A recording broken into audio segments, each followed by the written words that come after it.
अस्सलाम वालेकुम, welcome to पकवान ख़ास। और आज साल का आखिरी दिन है, तो आई होप कि आप सबका ये साल भी बहुत अच्छा गुज़रा होगा और इंशाल्लाह ताला अगला साल भी आप सबका बहुत शानदार गुज़रने वाला है। तो मेरी दुआएं सब आपके साथ हैं। मैं आपके लिए 4 अमेजिंग रेसिपीज़ लेके आई हूँ ब्रेकफास्ट के लिए, जो डिफरेंट भी हैं और मज़ेदार भी हैं। शुरू करते हैं बिस्मिल्लाहिर्रहमानिर्रहीम। सबसे पहले हमने आलू ले लिए।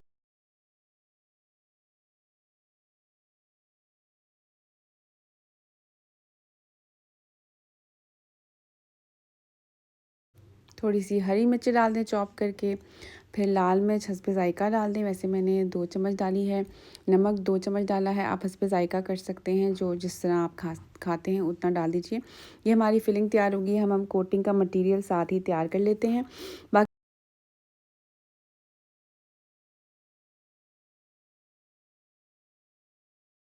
मैदा ले लिया छान कर 1 कप, 1 चम्मच लाल मिर्च, थोड़ा सा नमक और चुटकी भर अजवाइन डाल दी है। और इसको आपने पानी के साथ एक स्मूथ सा बैटर बना लेना है, जो ना बहुत ज़्यादा थिक हो और ना बहुत ज़्यादा पतला हो। तो इस तरह से आप क्वांटिटी वाटर की, मैंने तकरीबन यहाँ पे 1 गिलास तकरीबन पानी यूज़ हुआ है। तो डिपेंड करेगा आपके मैदे की क्वालिटी पे और बहुत सारी चीज़ों पे। तो आप अपने हिसाब से देख लीजिएगा, थोड़ा थोड़ा डाल के इसको मिक्स करते जाइए साथ साथ। और देखिए, जिस तरह से हम पकौड़ों का बेसन का बैटर तैयार करते हैं ना, उतनी कंसिस्टेंसी इसकी परफेक्ट है। अब हम ब्रेड ले लेते हैं। ब्रेड कच्चा हो तो आप एजेस काट लो, मैंने नहीं काटे हैं। और इस तरह से जो पोटैटो फिलिंग हमने बनाई है वो आप इसके ऊपर से अच्छे से स्प्रेड कर दो। अब यहाँ पर आप चाहो तो चीज़ भी ऐड कर सकते हो। बच्चों को अगर दे रहे हो तो चीज़ डेफिनेटली ऐड कर दो। बच्चे बहुत ज़्यादा मज़े से और शौक़ से खाते हैं। चीज़ जो मर्ज़ी आपको पसंद है आप डाल दो। मैं पहले थोड़ा सा मेयोनीज़ ऐड कर रही हूँ, और ये भी ऑप्शनल है, आप बिना इन चीज़ों के भी कर सकते हो, खाली पोटैटो फिलिंग डाल के। थोड़ा सा मैंने मेयोनीज़, थोड़ा सा केचप ऐड किया है, इसको एक और मज़े का फ्लेवर देने के लिए, क्योंकि बच्चों को ये सारी चीज़ें बड़ी पसंद होती हैं। इसके ऊपर मैं एक चीज़ स्लाइस रख रही हूँ। कुछ मैंने चीज़ के साथ बनाए हैं, कुछ विदाउट चीज़ बनाए हैं। तो मैंने यहाँ पे चेडर चीज़ यूज़ किया है, आप जो मोज़रेला भी कर सकते हो। इसके बाद ऊपर से मैंने इसको इस तरह कर लिया, और इसके मैंने थोड़ा जो ब्रेड है वो सैंडविच ब्रेड है, तो मैंने इसको 3 कट्स दे दिए हैं इस तरह से लंबे में। फिर इसको मैं क्यूब्स फॉर्म में करने वाली हूँ, क्योंकि मैं इसको स्टिक्स पे लगाने वाली हूँ। तो आप अगर चाहो तो आप ये भी कर सकते हो कि इन क्यूब्स को स्टिक्स के बिना भी बैटर में डाल के डीप फ्राई कर सकते हो, और वो ज़्यादा कन्वीनियंट मेथड है। क्योंकि ब्रेड आपकी अगर ज़्यादा सॉफ्ट है, जैसे कि मेरी काफ़ी सॉफ्ट थी, तो ये स्क्वेयर्स पे जाके जब आप इसको डिप करोगे बैटर में, तो ये गिरना स्टार्ट हो जाती है। बड़ी मुश्किल से मैंने इसको हैंडल किया है। तो इसलिए मुझे लगता है कि बेटर ऑप्शन ये है कि आप स्क्वेयर्स की जगह इनको फ्राई करके फिर स्क्वेयर्स पे लगा दो, वो भी हो सकता है, क्योंकि एक प्रेजेंटेशन भी अच्छी लगती है स्क्वेयर्स के ऊपर ज़्यादा। तो मैं आपको ये मशवरा दूंगी कि मुझे इसको इस तरह से करने में काफ़ी डिफ़िकल्टी हुई, तो आप एक एक क्यूब को बैटर के अंदर डिप करके इसको डीप फ्राई कर लो, और उसके बाद इसको स्क्वेयर्स पे लगा लो। वो एक अच्छा और आसान तरीका है। बाकी जिस तरह से ये मैं कर रही हूँ, इस तरह से आप कर सकते हो। स्टिक, अगर स्टिक के ऊपर लगा के करनी है कोटिंग, लेकिन इससे बड़ा ढीला हो गया था, ये बड़ा मुश्किल हो गया था मुझे इसको फ्राई करना और हैंडल करना। और काफ़ी सारे टूट भी गए, जिनको मैंने फिर अलग से फिर एक हल्के से तेल में फ्राई किया, क्योंकि मैं वेस्ट नहीं करना चाह रही थी। अच्छा, डीप फ्राई आपने इसको तब तक करना है जब तक, डीप फ्राई तो नहीं, शैलो फ्राई मैंने इसको किया, तब तक करना है जब तक कि अच्छा सा एक गोल्डन सा कलर ना आ जाए। ये इस तरह से फ्राई किए मैंने, फिर उसके ऊपर मैं तवे के ऊपर रख दिया, और इसके ऊपर थोड़ा सा मोज़रेला चीज़ डाल दिया। तो चीज़ की ब्रेड स्टिक्स, आपकी पोटैटो ब्रेड स्टिक्स तैयार है, जो कि ब्रेकफास्ट में या स्नैक्स के तौर पर भी आप खा सकते हो, लेकिन बड़ी मज़े की लगती है ना। मज़ेदार और डिफरेंट नाश्ता 2025 के लिए। तो आपने ज़रूर ट्राई करना, और मुझे बताना है कि अगर आपने ये रेसिपी बनाई और किसी को खिलाई तो क्या कमेंट्स मिले और कैसा बना। कमेंट में ज़रूर बताइएगा मुझे। और वाकई में ये बहुत मज़ेदार बनता है, आपने ज़रूर ट्राई करना एक बार। अब हम 2025 की दूसरी रेसिपी की तरफ चलते हैं, जो बहुत कॉमन है बट अक्सर लोगों का इतना अच्छा नहीं बनता, और वो है अंडा पराठा। अच्छा क्यों नहीं बनता? क्योंकि पराठे में गड़बड़ हो जाती है, अंडा कच्चा रह जाता है, या कभी पराठा कच्चा रह जाता है। तो सारी टिप्स एंड ट्रिक्स मैं आपको इसमें बताऊंगी कि कैसे आप इजीली एक बहुत मज़ेदार अंडा पराठा बना सकते हो, और जो बहुत ही ईजी प्रोसेस है, कुछ भी डिफ़िकल्ट नहीं। ना तो पराठा कच्चा रहेगा, ना ही आपका अंडा कच्चा रहेगा। शुरू करते हैं, बिस्मिल्लाहिर्रहमानिर्रहीम। यहाँ सबसे पहले मैंने 2 अंडे ले लिए हैं। मैं एक पराठे की फिलिंग बता रही हूँ, आप इसको अपने जितने पराठे बनाने हैं उसके हिसाब से एडजस्ट कर लो। 2 अंडों में मैंने सिर्फ चिली फ्लेक्स डाले हैं, चुटकी भर। 1/4 टीस्पून और 1/4 टीस्पून मैंने नमक डाल दिया है। थोड़ा सा चॉप प्याज, धनिया, पुदीना, जो मर्ज़ी आपको अच्छा लगता है आप ऑमलेट में यूज़ कर सकते हो। तो आपने ये सारी चीज़ें डालने के बाद इसको बीट कर लेना है। जब आप इसको बीट कर लोगे तो आप इसको बीट करके अच्छे से बीट करना कि आपके जो अंडे के चंक्स हैं वो नज़र नहीं आने चाहिए इसके अंदर, क्योंकि जब एग वाइट सही तरह बीट नहीं होता तो वो ऑमलेट अच्छा नहीं बनता। तो अब क्या किया, मैंने आटा गूँधा हुआ था मेरे पास, नॉर्मल आटा जैसे हम रोटी पराठे का गूँधते हैं, सिंपल सा आटा गूँधा हुआ है, कुछ भी इसमें एक्स्ट्रा नहीं डाला, सिर्फ आटा और पानी है और कुछ नहीं है। चाहो तो नमक डाल सकते हो, लेकिन क्योंकि हमारे घर में ब्लड प्रेशर पेशेंट्स हैं तो मैं नमक को अवॉइड ही करती हूँ डालना आटे में। अब इसको आप फैला दो, एक पेड़ा लेकर अच्छे से अच्छा से फैला दो, बहुत ज़्यादा भी नहीं फैलाया। और इसके ऊपर मैंने देसी घी लगा दिया। पराठा खाना है तो देसी घी में ही बनाओ, ये मेरी रिकमेंडेशन है, अदरवाइज़ फिर मत खाओ, क्योंकि देसी घी के बिना मुझे नहीं लगता कोई और चीज़ मज़े का फ्लेवर देती है पराठे में। नॉर्मल घी में भी बना सकते हो, लेकिन मैं रिकमेंड करूँगी आप पराठा खाना है तो देसी घी ले आओ, देसी घी का कुछ और ही फ्लेवर होता है पराठे का। अब इसको सिंपल पेड़ा मैंने जैसा हम स्क्वायर पराठा बनाते हैं उसका बना लिया है। अगर आपको पराठा सीखना है, उसका आटा कैसे गूँधना है, तो आपको मेरे चैनल पर रेसिपीज़ और मिल जाएंगी, जहाँ पे मैंने कैसे आटा गूँधते हैं, क्या क्या उसकी भी ट्रिक्स हैं, अच्छा आटा कैसे गूँधते हैं, वो सब इसमें बताया हुआ है। मेरे चैनल पे बहुत सारी रेसिपीज़ आपको मिल जाएंगी, आप उस पर देख सकते हो। सिंपली पराठे को स्प्रेड कर दिया मैंने और तवे के ऊपर डाल दिया। ठीक है, अब क्या किया, अब देखो ये साइड पक गई है, हल्का हल्का आपको पका हुआ नज़र आ रहा है। इस तरह का जब कलर हो जाए आपकी रोटी का, आपने ये लो से मीडियम आंच पे करना है, तेज़ आंच नहीं रखनी है। और ये फिर से मैं इसको एक दफ़ा फेंट के इसके ऊपर फैला दूँगी। ठीक है, ये ही एक इम्पॉर्टेंट चीज़ है। जब ये थोड़ा सा पका हुआ नहीं होता, आप फ़ौरन ही पराठा डाल दोगे तो पराठा कच्चा रह जाएगा अंदर की एक साइड से। तो इसलिए आपने क्या करना है, थोड़ी देर रुकना है और उसके बाद इस तरह से अंडा डाल के इसको आपने ऐसे फैला देना है। जब आप फैलाओगे तो क्या हो जाएगा कि इसको ईज़ी हो जाएगा अंडे को भी कुक होना।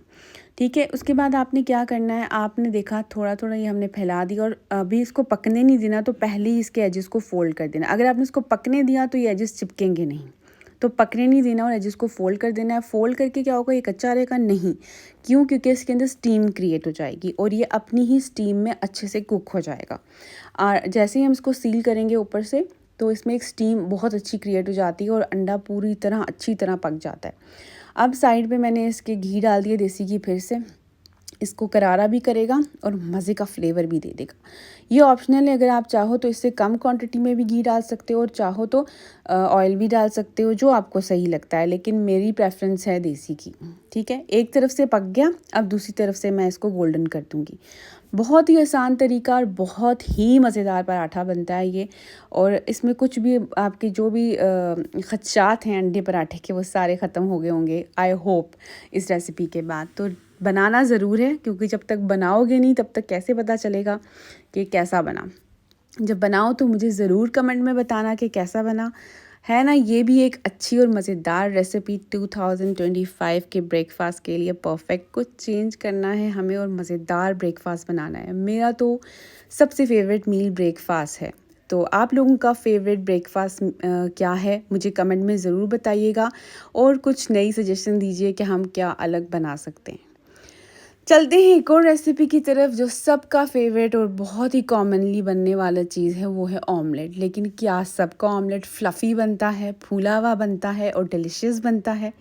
नहीं ना, हमेशा ऐसा नहीं होता। और हर घर में आप कई जगह खाते होगे ऑमलेट, रेस्टोरेंट्स में, घरों में, तो वो वाला ऑमलेट नहीं बनता जैसा हम चाहते हैं। एक सिंपल सी रेसिपी है, बट इसको अच्छे तरीके से बनाओगे तो मज़ेदार बनेगा। ठीक है, इस ऑमलेट के लिए मैंने दो अंडों में मैंने थोड़ा सा नमक डाल दिया है, 1/4 टीस्पून। थोड़ा सा इसको फेंट लो आप नमक के बाद, और उसके बाद जो भी आप डालना चाहते हो ऑमलेट में वो आप डाल सकते हो। कोई सब्जियां पसंद करता है, कोई खाली प्याज पसंद करता है, कोई सिर्फ हरी मिर्च धनिया पसंद करता है, कोई हरा प्याज पसंद करता है, कोई टमाटर करता है और कोई सारी चीज़ें डाल देता है। तो ये आपके ऊपर छोड़ दिया मैंने, जो आप डालना चाहो। मैं ऐसा कोई हार्ड एंड फास्ट रूल नहीं है कि ये चीज़ें डालोगे तो ऑमलेट शानदार बनेगा। अभी क्या मैंने डाला था, अभी मैंने डाला था 1 टीस्पून मिल्क, जो एक इम्पॉर्टेंट इंग्रेडिएंट है। वो किस लिए है कि वो आपके ऑमलेट को फ्लफ़ी बनाएगा। और जब आप इसको बीट करोगे, सबसे इससे इम्पॉर्टेंट भी बात क्या है कि आप अंडा बनाते हो जब ऑमलेट की फॉर्म में, तो उसको बीट करना बहुत इम्पॉर्टेंट है। बीट करने से इसमें एयर आती है और इसकी वजह से ये फूला फूला बनता है। अगर आप इसको अच्छे से बीट नहीं करोगे तो ये कभी भी आपका ऑमलेट फ्लफ़ी नहीं बनेगा और वो वाला ऑमलेट जो हम ऑमलेट बनाना चाह रहे हैं घर में वो नहीं बनता है। इसका रीज़न मेन यही है कि हम 2-3 दफ़ा ऐसे ही बस फोक चला दिया, चम्मच चला दी और डाल दिया, तो फिर वो ऑमलेट नहीं बनेगा। अब इसमें मैं क्या डाल रही हूँ, क्योंकि जो हमारे घर में पसंद है मैं वही चीज़ डाल रही हूँ। मैं थोड़ा सा प्याज चॉप करके डाल रही हूँ और आप देख रहे हो कि मैंने बहुत बारीक चॉप नहीं किया चीज़ों को। टमाटर भी चॉप किया मोटा मोटा, हरी मिर्च भी। क्यों? क्योंकि मुझे लगता है कि बहुत बारीक चॉप करने से कहीं वो फ्लेवर्स ख़त्म हो जाते हैं, तो मुझे अच्छा लगता है कि ये मुंह में आए, प्याज भी टमाटर भी फ़ील हो हम इसको खा रहे हैं। अब तवे पे मैंने देसी घी डाल दिया है, आप चाहो तो ऑयल भी डाल सकते हो और बहुत थोड़ा सा डाला है। मैं बहुत ज़्यादा तेल में या घी में या मक्खन में ऑमलेट नहीं बनाती। नॉन स्टिक पैन है तो इतना ज़्यादा ज़रूरत नहीं पड़ती आपको। कभी कभी तो मैं बिना ऑयल या बिना घी के भी ऑमलेट बना लेती हूँ और वो हेल्दी भी है। तो अगर आपको उसकी रेसिपी चाहिए तो मुझे ज़रूर बताइएगा कमेंट में, तो मैं वो रेसिपी भी आपके साथ ज़रूर शेयर कर दूँगी। आप एक दफ़ा दोबारा से थोड़ा सा बीट कर लो। जैसे ही आपको लगे कि आपका मेल्ट हो गया घी या मक्खन, तो उसके ऊपर आपने इसको डाल देना है। अब एक इम्पॉर्टेंट टिप यहाँ पर ये है कि आपका तवा जो है ना वो गर्म होना चाहिए। बहुत ज़्यादा गर्म नहीं होना चाहिए, बर्निंग हॉट नहीं होना चाहिए, बट वार्म होना चाहिए। और ठंडा तो बिल्कुल नहीं डालना। जैसे आपने ठंडा ऑमलेट डाल दिया, अंडा डाल दिया ठंडे तवे पे, तो आपके अंडे की ऑमलेट की वहीं डेथ हो गई।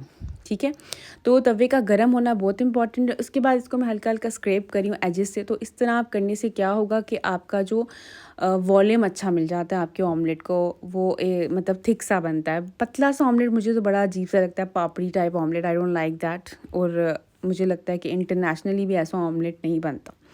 तो परफेक्ट ऑमलेट यही है जो थिक हो, जो फ्लफ़ी हो, जो कच्चा भी ना हो और मज़ेदार हो। अच्छा, कुछ लोग इसी तरह का खा लेते हैं थोड़ा थोड़ा लिक्विडी फॉर्म में, तो वो इसको बस इसी वक्त पलट दें एक दफ़ा और खा लें इस तरह, जो लिक्विड वाला पसंद करते हैं। कई लोग ऐसे भी खाते हैं, लेकिन मैं फुल पका हुआ खाती हूँ। तो मैंने इसको एक साइड से अच्छे से पका लिया, लेकिन अभी मुझे लग रहा है कि थोड़ा सा टाइम और देना चाहिए। इसके लिए आपको सब्र चाहिए। किसी भी अच्छे काम के लिए आपको सब्र करना ज़रूरी है। जितना आप अच्छा सब्र करोगे जितना, उतनी आपको रिज़ल्ट्स अच्छे मिलेंगे। अभी एक साइड से अच्छे से पक गया है, जो एक अच्छा मुझे इसका गोल्डन ब्राउनिश कलर चाहिए वो इसका परफेक्टली आ गया है। आपको नज़र भी आ रहा होगा वीडियो में, ये हो चुका है। बस इसको मैंने डिश आउट कर लिया है और इसको आप मज़े से फोक से खाओ, जिस मर्ज़ी से खाओ। रेसिपी अच्छी लगी तो ज़रूर लाइक कीजिएगा। अब हम चलते हैं अपनी एक और रेसिपी की तरफ, जो 2025 में वाकई बहुत आसान भी है और डिफरेंट भी है। यह आपने ज़रूर ट्राई करना है। टॉर्टिला रैप्स हैं, वो भी हम एग के साथ बना रहे हैं। मैंने सारी मेन इंग्रेडिएंट इन सब रेसिपीज़ में एग को रखा है, जो कि बहुत इजीली हर घर में मौजूद होता है। मैं कुछ भी कॉम्प्लिकेटेड आपके लिए नहीं करना चाहती। फिर से क्या करेंगे, फिर से आप अंडा लोगे इसमें। सारी रेसिपीज़ में हम ऑमलेट ही फॉर्म में एग को यूज़ कर रहे हैं, तो बहुत आसान है। आप एक दफ़ा ऑमलेट ज़्यादा सा बना के रख दो और सब चीज़ों में आप डाल सकते हो। अंडा पराठा में, इस टॉर्टिला रैप्स में, और ब्रेड के अंदर भी, बंस के अंदर भी बहुत मज़े के बनते हैं, अंडे के बर्गर्स भी। अब क्या करना है, थोड़ी सी मैंने नमक और काली मिर्च डाल दी। अच्छा, काली मिर्च और चिली फ्लेक्स एक अलग फ्लेवर देते हैं आपके अंडों को या ऑमलेट को। खाली अगर आप ये भी डाल के बना लो या कभी सिंपल ऑरिगेनो सॉल्ट डाल के बना लो, तो भी बहुत मज़े का फ्लेवर आ जाता है अंडे में। इसके बाद मैं इसमें थोड़ा सा हरा प्याज डालूँगी, क्योंकि आजकल सीज़न भी है, तो हरा प्याज आपको बड़ी आसानी से मिल जाता है। तो आपने इसमें हरा प्याज डाल देना है और उसके बाद क्या करना है, इसको फिर से अच्छे से फेंट देना है। अब हम क्या करने वाले हैं, अब हम ये करेंगे कि हम पहले इसके मिक्सचर को फैला देंगे तवे के ऊपर अच्छे से, इस तरीके से। ठीक है, आपने फैला देना है। इसको आपने मोटा नहीं करना बहुत, इसको आपने पतला ही रखना है। इसको अच्छे से फैला देने के बाद जब ये हाफ़ कुक आपको लगे कि आधा पक रहा है, लेकिन पूरा नहीं पकना चाहिए, वरना आपका टॉर्टिला रैप इसके साथ स्टिक नहीं हो जाएगा। तो इस टाइम पे आपके पास रैप्स कहीं से भी आपको ईज़िली मार्केट से मिल जाते हैं, किसी भी स्टोर से। तो ये आपने ले लेने हैं और इसको ऊपर रख देना है इस तरह से। और अब ये एजेस मुझे लग रहा है इसके एक्स्ट्रा हो गए, टॉर्टिला का साइज़ छोटा है, तो आप इसको एडजस्ट भी कर सकते हो। और वैसे तो ज़्यादा नीट तब लगता कि अगर हम टॉर्टिला के साइज़ का ही ऑमलेट स्प्रेड करते। तो ये अब थोड़ी सी गलती हो गई मेरे से, आपने नहीं करनी। कर भी ली तो कोई मसला नहीं है, क्योंकि आप इसको फ़ोल्ड कर सकते हो। इसके एजेस को ये फिलिंग में जाना है अंदर, इसने फिर से फ़ोल्ड होना है तो अंदर चला जाएगा, नो इशू। इस तरह से आपने थोड़ी देर सब्र करना है इसके बाद, ताकि आपका अंडा जो है एक साइड से पक जाए। अब आपने इसको उल्टा देना है ताकि टोटला जो है वो क्रिस्प हो जाए बाहर से, क्योंकि हम लोग को क्रिस्पी पसंद है। अगर आपको सॉफ्ट पसंद है तो बहुत ज़्यादा मत पकाओ। मुझे क्रिस्पी पसंद है तो मैं थोड़ा सा इसमें जो घी डाला था उससे बड़ा अच्छा फ्लेवर आ जाएगा इसमें। और अब आप जो मर्ज़ी फिलिंग करो, लेकिन रेड टमाटोज़ बहुत अच्छे लगते हैं, शक्ल से भी, प्रेजेंटेशन में भी अट्रैक्टिव भी लगते हैं और मज़े के भी लगते हैं। चाहो तो आप थोड़ी सी पालक भी डाल सकते हो इसके अंदर। हल्का सा पालक को ना आपने ब्लांच किया हो या फिर हल्का सा तेल में फ्राई किया हो, तो कच्ची पक्की पालक इसमें बड़ा मज़े का फ्लेवर देती है। अभी मेरे पास नहीं थी, लेकिन मैंने पालक के साथ बनाया, बड़े मज़े के बनते हैं।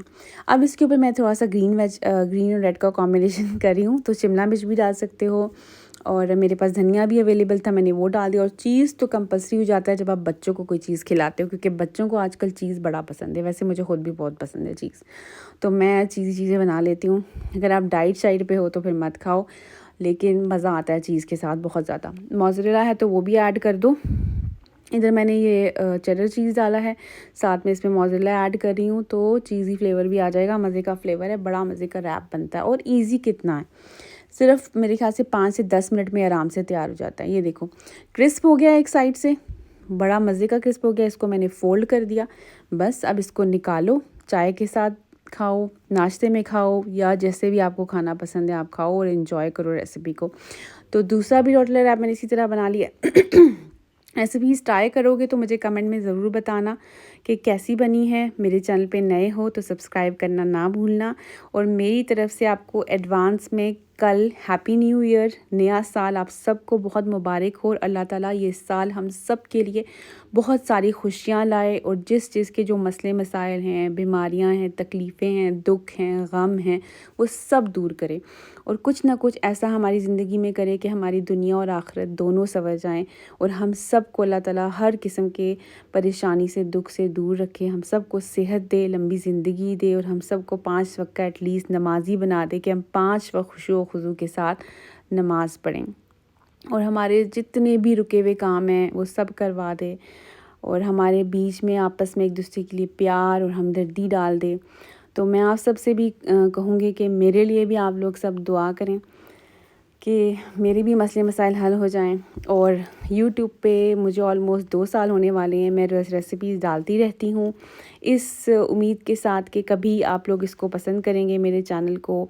जैसा कि बहुत सारे नए लोग हैं मेरे चैनल पे, और मैं खुद नई हूँ, और बहुत सारे लोग जब कमेंट करते हैं मुझे बहुत अच्छा भी लगता है। तो मुझे आपके सपोर्ट की ज़रूरत है, और मैं कोशिश करती रहूँगी कि अच्छी और नई रेसिपीज़ आपके लिए लाती रहूँ। थैंक यू, कीप वॉचिंग पकवान ख़ास। अल्लाह हाफिज़।